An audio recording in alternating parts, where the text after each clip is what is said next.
On prend soin de moi, je suis pauvre et humilié, le Seigneur pense à moi. Ce n'est certes pas une phrase pieuse creuse et abstraite. Cela n'a aucun rapport avec notre mentalité de société assistée. Et cela n'ôte en rien la réalité de la situation. Mais le psalmiste est convaincu qu'il ne m'appartient pas de pourvoir à moi-même. C'est Dieu lui-même qui y pourvoira pour moi. Cette confiance en Dieu se retrouve aussi dans le Nouveau Testament.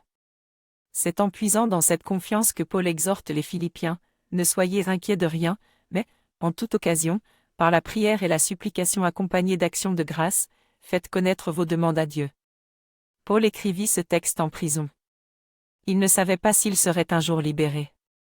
Mais Paul connaissait la conviction du psalmiste, celui qui se fait du souci à propos de sa situation doit introduire ce souci dans sa prière à Dieu.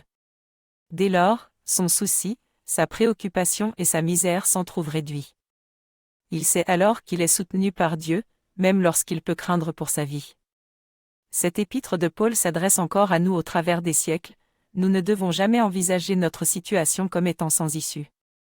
Nous ne devons pas non plus en être obsédés ni nous y enfoncer, dans la mesure où nous la présentons à Dieu, nous pouvons cesser de nous en soucier.